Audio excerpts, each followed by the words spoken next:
Hello, everyone. It's Marie. It is 4:30 on Thursday, and I'm happy to be with you guys. And I'm here. I am waiting for my guest to join me today. It is Clavis from At Love Kind Cure, and we are going to be talking about the Freedom Festival, which is this incredible event that is happening this summer. It's virtual. I am super proud to be a sponsor, and I actually have a code for y'all to get tickets for free. Ah, I see my guest. Yes, View. Come on. Here we go. Here we go. Here is Davis coming on. Waiting for her. The magic of the internet connecting. Hi, Marie. Hi. How are you? Oh, I'm so good. You look so gorgeous. How are you? I'm doing great. It's so great to see you and to meet you. We are such fans of your work, and your support just means the whole world to us. It means so much. Thank you. Are you kidding? So I'm going to be asking you questions. So for everyone joining us, and in fact, you know what? I'm going to take a moment, if it's cool. I want to put up a little pinned comment. So we'll just be a moment. Let's see. I'm just going to tell people to follow At Love Kind Cure. So we can do this. And then we'll get into, and should I put our code in here, Clavis? Yes, that would be great. BLM365. And use code BLM365. Okay, and we'll explain what that means. And let me see if I can pin that thing. How do I pin it? Pin it. There we go. Okay. Okay, now that we did the technicals, yay! Oh my I'm so excited to be connected. First of all, can we talk about how gorgeous you are? I'm going to need to get some insights into how you're keeping it together in quarantine. It's impressive. Let me tell you, thank you, by the way. I am definitely tired. I so appreciate that, because you know how when you feel just like a little wrecked on the inside? I'm just like, I need a nap. I have two young kids. I have a 5-year-old and a 7-year-old, so they're giving me a run for my money for sure. Yes. I was just running outside with them. I'm probably like a sweaty mess right now. No, you are glowing and gorgeous. So thank you. So Clavis, for everyone watching, so I just want to set some context here. I received an email, I think it was a little over a week ago, from Clavis and her partner, Mohahodi. Mahahodi. Yes? Mohahodi. And the email was so fun, so full of the loving, joyful, creative energy. Like I literally felt it coming through my email screen. And then I clicked through because they were sharing about this incredible festival, this digital virtual festival that they're putting online. And I clicked through and I was literally like it was a wonderland of joy and creativity and art and social justice. And I was just like, can I just swim around in here? Like this, it was so good. And I watched your video, your promo video, and you know me, I love creativity and I love business. And I was just like, what is this? So praise to you guys for what you're creating. Now I want to turn it over to you. For anyone listening who is just like, what's happening right now? Can you tell us about the Freedom Festival? Yeah, so we would love to have all of your followers come join us. The Freedom Festival is the second festival that my partner, Mahahodi, and I have put together. And the thought behind freedom, it's twofold. First of all, we want to talk about freedom in the context of July 4th, who gets to be free. So we had already thought about putting together this festival before George Floyd, before the Black Lives Matter movement took off. And so once that movement really started, it gave us even more of a place to be centered from, because we thought about, like, what does it really mean to be free and to really center our entire festival on dismantling white supremacy. And the way that we think about doing it, what we've done before and what we did with our COVID versus inequality festival in March is to really put artists in the center of the conversation as leaders, and to have these incredible people help us navigate what is our individual action. How do we each show up? And how do we do it from a place that is centered in love? Because there is like a movement, and we all know it. There's a movement that is centered in hatred, and it isn't just in the US, it's global. And so Mahojodi and I talked a lot about, so what's the counter movement for that? And we both felt really empowered. And we said, you know, we're going to do it, the two of us, just like figure out and hope that people will come along and join us. And so when we have people like you, honestly, Marie, it's really humbling to me, because every time that we partner with artists and we partner with like some of our brands, I'm just humbled, because it's coming from this place where each of us wants to play a role in making a better world and making like an actual impact. So that's what we're going to do for 7 days in July, from July 12th through the 19th. I love it. And so the first one that you did around COVID, was it just, you were just like, we can do this, we can put on this virtual festival? Like, have you ever done anything like that before? So our first undertaking, Mahojodi and I actually met just about a year ago at a friend's book launch, the Sean Charles Winslow. If you guys are looking for a great book, In West Mills is a wonderful book that I love. I've known Deshaun for a long time. At his book launch last June, Mahojodi and I met. We were there to support him. And we just hit it off right away. Like, I remember seeing her, and once you meet her, you're going to see what I'm talking about. Like, when I met her, I saw her across the room, and I was like, who is that? I was like, I went over there and sat next to her, and we just started having a good time. We were drinking some wine and talking smack. And you know, that August, Toni Morrison passed away. And Toni Morrison has been a huge influence for me as a writer, a huge influence for Mahojodi. And so at the time that she passed away, the two of us were like, well, we want to do something to celebrate Toni Morrison. And that's where the Toni Morrison Festival was born. So that was our first undertaking. We did it on Toni Morrison's birthday on February 18th at the Brooklyn Museum. We had an amazing crew of artists who came and joined us. And we wanted to mirror, while Toni Morrison was alive, she formed an atelier at Princeton University. And it was this concept of like interdisciplinary celebration of art. And so we wanted to do that in her honor. And we were just floored. The place sold out. We had like over 500 people there. And again, it was these artists at the center. So when we started, we were planning to continue to do events in honor of Toni Morrison, in honor of that festival. And when the pandemic happened, we had already been planning to do the next event. But when the pandemic hit, we were like, well, why don't we just try to create a virtual festival? So that, like, because we both felt really hurt by what had happened, and especially because so much of the impact was happening to our communities, to Black and brown communities. And we were like, well, how do we rally and get artists to really help us deal with this, and then help us to figure out what to do, because everybody was feeling really helpless. But again, it was this concept of like, let's do it from a place of love. Let's get people together who are thoughtful, activists, who really are already doing the work, and let's let them lead us. And so that was how the first virtual festival was born. And what did you have such learning lessons from that first one that you were like, okay, you know, now we know this, we're going to do this better for the next time? I find that in my own business. Every time I do something for the first time, there's like lessons upon lessons. Oh yeah, I mean, and I can see from your business model that you apply them well. So, you know, pivoting from a in-person festival to a virtual festival, just it was really different. On the one hand, it was very liberating because we could really have anybody participate. So it was really exciting, this idea that we could invite people. I mean, we had people from the West Coast who participated with us. We had an artist from South Africa who participated with us.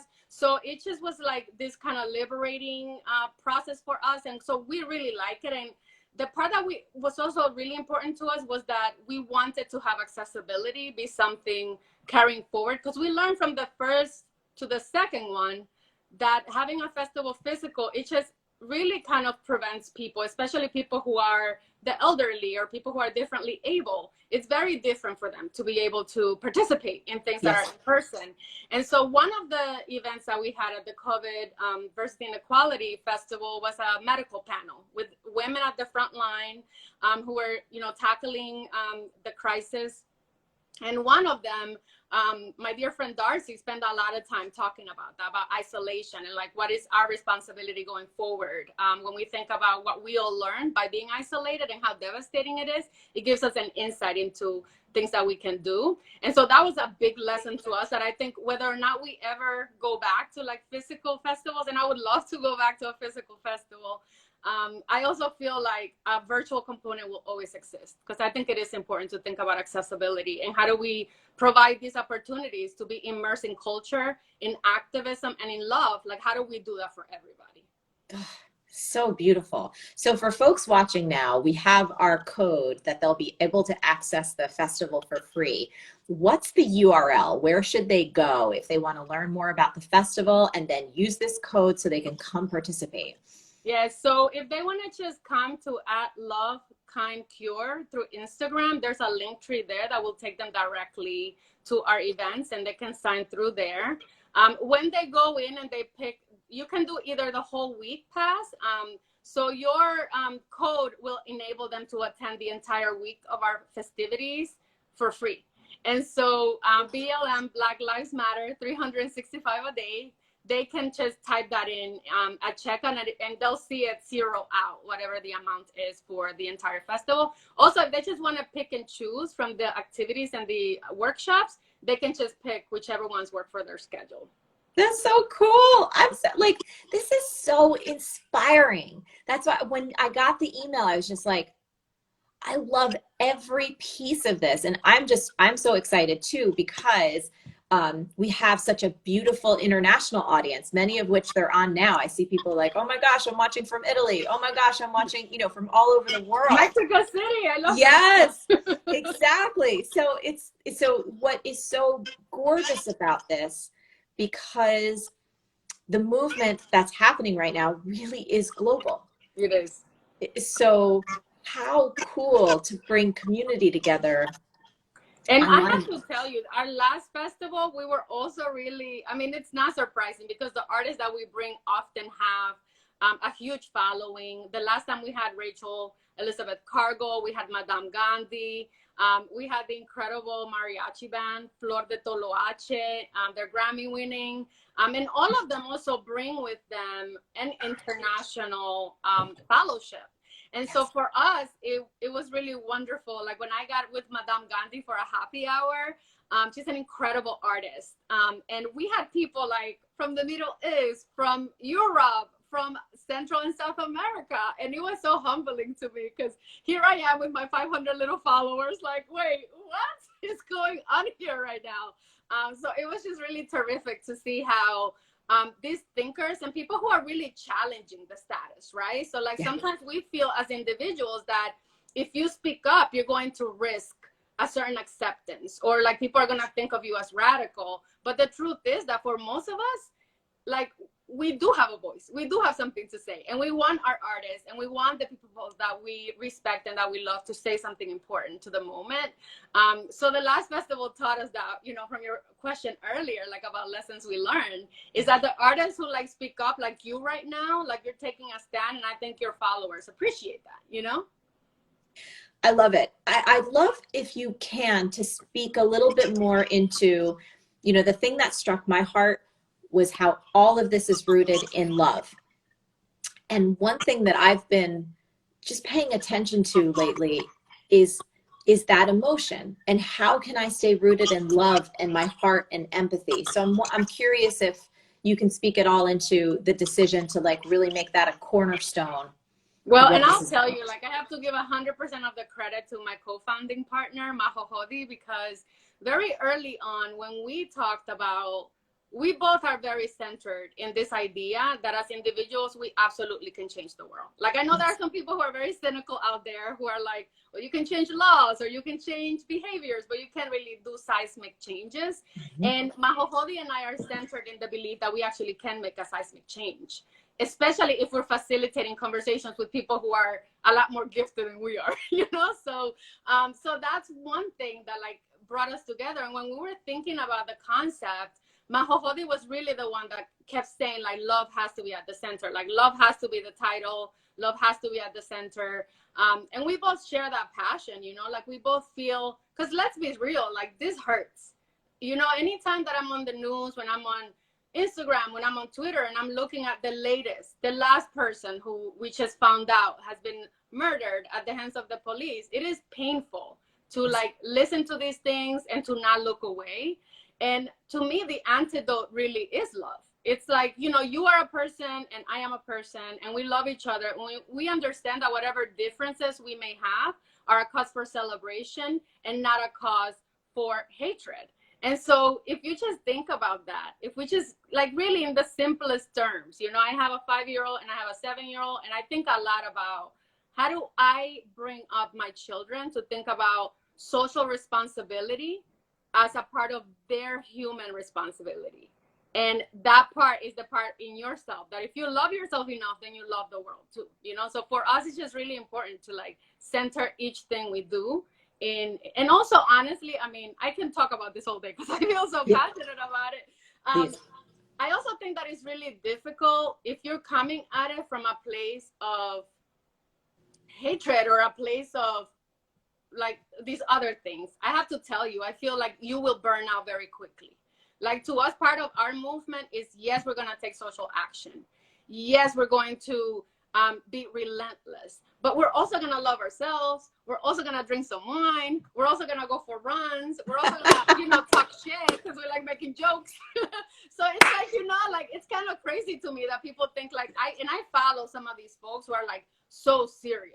And I think that's necessary. And I think there are like, you know, there are different ways in which each of us have to contribute. But for me, like if I'm not centering myself in love and caring about myself, I just don't think I can make it the long haul. It just wouldn't happen, you know? What you said right now is so unbelievably transformative and powerful and true. I'm like this because you're so right. You know, amid so much pain and difficulty, if we don't keep recentering in love, which includes love for oneself so that you have something to extend, right, to someone else as well, we can't be in it for the long haul. And we have to be in it for the long haul. It's not sustainable otherwise, is it? It's not. And I think that's the other thing that for me, it gives me a lot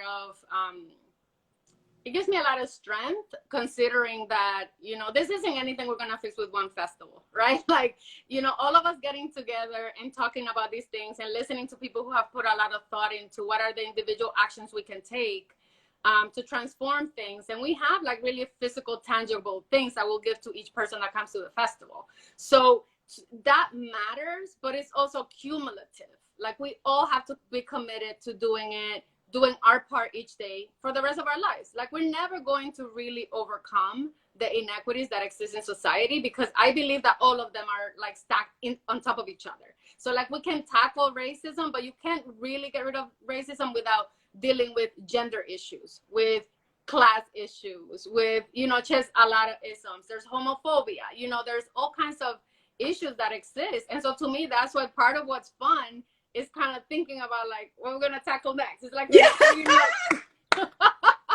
anytime I think about being on like a boxing ring and being like, what's next? Like we're gonna take you on. Yes.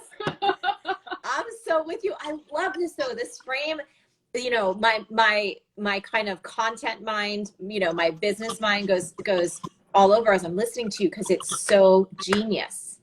And sustainability, like that's something really big for me right now. Like trying to take a step back and go, okay, how can I use my gifts, my platform, my anything that I have to be of highest service? And it has to be sustainable. And I love this, the recentering, the simplicity of rooting back in your heart and love, because that's where all of our strength is. It is. And as women, you know, I'll tell you, I mean, I think a lot about how, and I'm married, I love my husband, he's an incredible source of support, But I also know that part of the reason why I stand where I stand today as an artist, as a mom, as a human being, is because of the support I've had from other women. And so to me, like, there's something too that's magical about what we can do when we put our minds together and we say, this is what we're going to do. The festival, we welcome everybody, the men too, gender non-conforming, whoever you are, please come.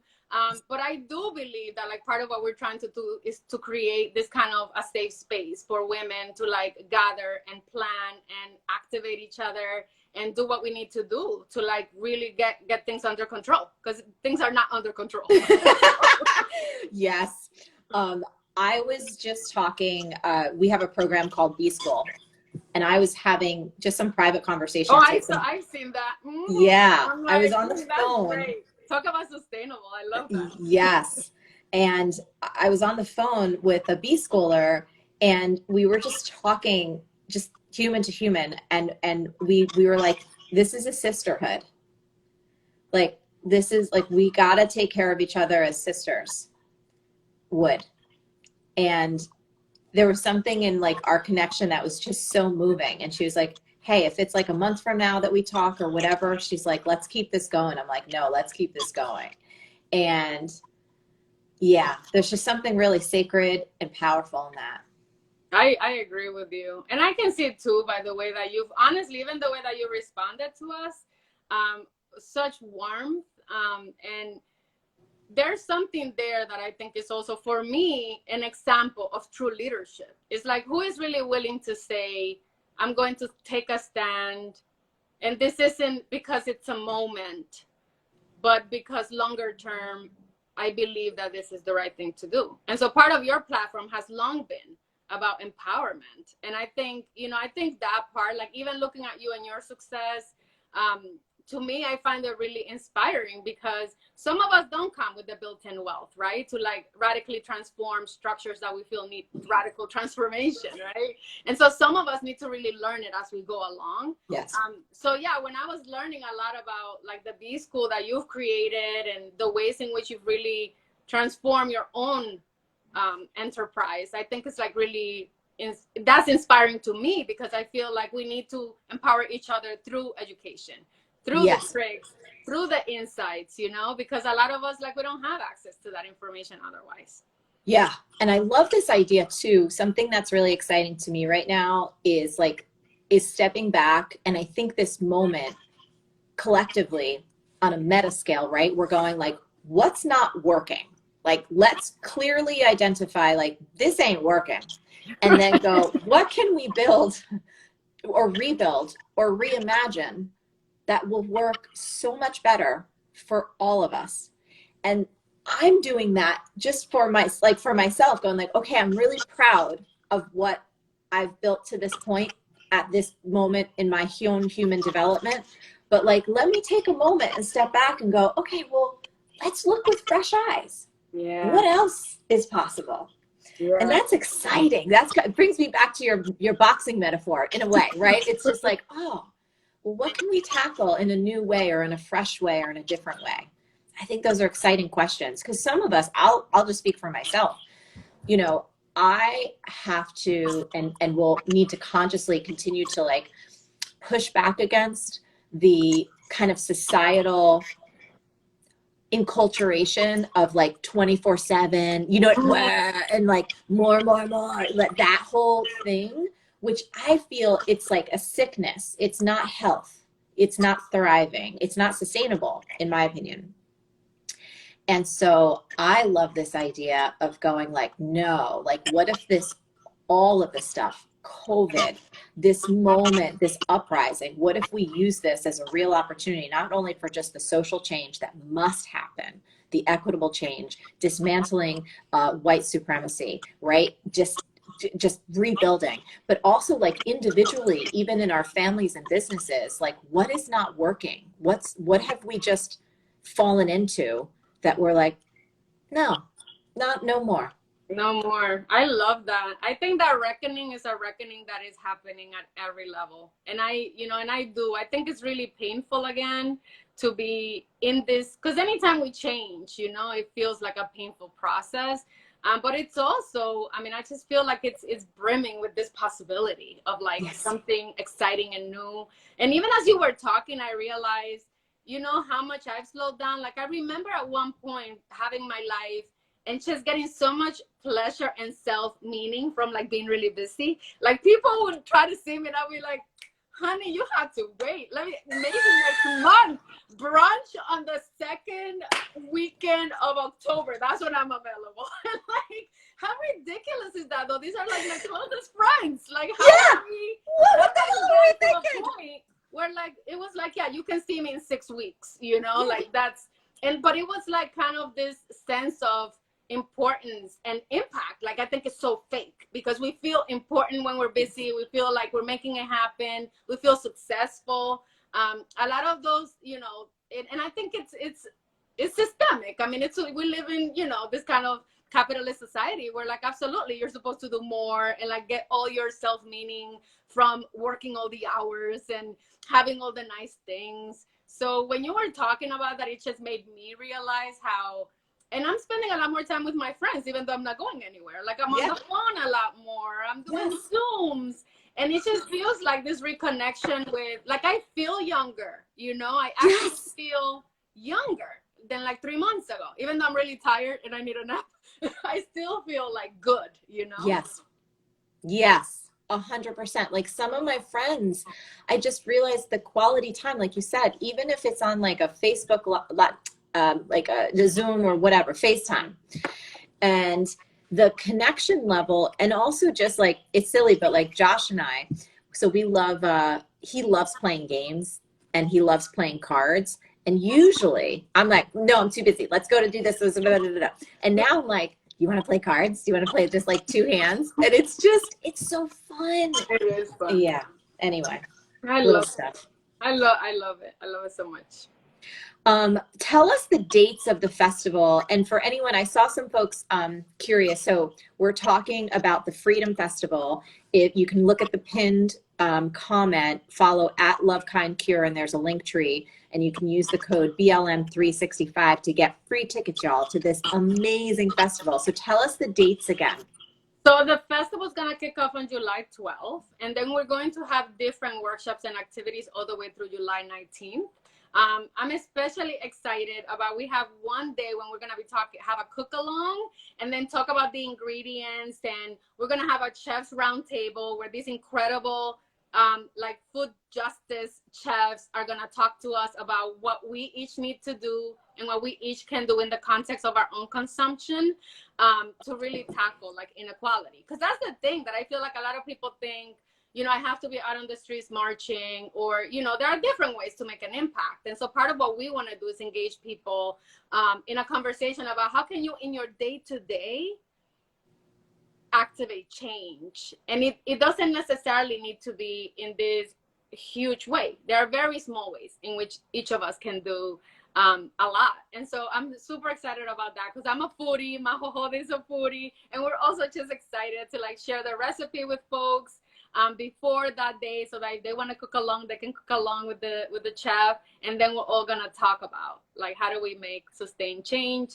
The 19th is gonna be our blow up brunch. That's usually the bigger day. We're gonna have a self-care, and I'm not kidding you, we're not saying yet who's gonna be part because we want to do a big reveal, but some of the folks we've gotten, I'm blown away because they are like global renowned people who like lead the charge on like how do you take care of yourself, how do you find joy. So it's really worthwhile for you to get all the tickets, and then once we reveal who's gonna come, I think the tickets are gonna go by really fast. Ooh! We want to see those tickets fly out the door. That's what we want. I also want to underscore what you said too, because this has been my belief in life that, you know, every single one of us has gifts to contribute, to bring to the table. And it's like we're this big global symphony and everyone has a different little instrument to play. I love that.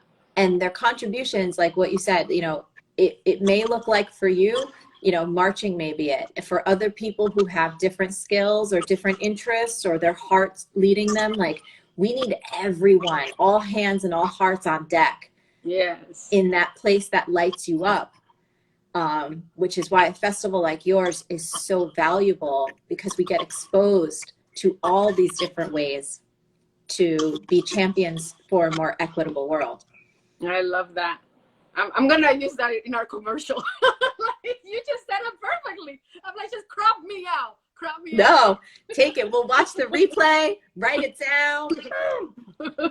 That's great. Thank you for saying that. That's absolutely right. That's Absolutely. how I feel too. So any last things that you want to share with people? I'm going to put this up on our IGTV, and so we'll have it in the comments, but anything you want to leave people with today? Yeah, just, I mean, the one thing that I would say is that love, kind, cure for us is really centered in the idea that, like, when the world is hurting, like, all of us are hurting. And that when we each take a step through love to heal what is wrong, we're actually healing not just in honor of the ancestors, but also in a way to empower the future generations. And just everything that we have to tackle, like you and I both know, that, there's just a lot of fighting ahead. There's the environment, there's gender issues, there's just a lot of, there's just a lot. And to me, it's just remembering that in healing yourself, you're healing like every generation that comes after you. And like, that's what we're really after. It's not just the short term, but really for a long time. Thank you so much, Clavis, for your creativity and for your heart and for reaching out and for creating this and allowing us to be a part of your vision and of the change. Well, and thank you, because again, I have to tell you, like, we are such fans of yours. Like, Mahohodi is a super, I'm like, you can tell I'm the cool fan. I'm like, Marie's cool, but Mahohodi is a super fan. Wait till you meet her. Can't wait. And it's just like, it just means a lot. I mean, it meant so much to us to have you be part of this. And, reading your books, like everything, you are the real deal. So thank you for that. I'm hugging you, physically distant, emotionally close. And I'm so excited for your festival. For everyone watching right now, please go follow Love, Kind, Cure. Use the link tree. Use code BLM365. Get your tickets. Share this with your friends. This is going to be an incredible, loving, inspiring, educating, moving festival that you can participate in from your home. Yes. Doesn't get better than that. And the tickets are free. And apparently there's some very big surprise guests coming. So you got to get in on this. Clavis, my love, thank you for being here. Thank you so much. Thank you everyone for joining us. And take good care of yourselves. Take good care of each other. I love you. And I'll see you all soon. I love you. Bye. Bye.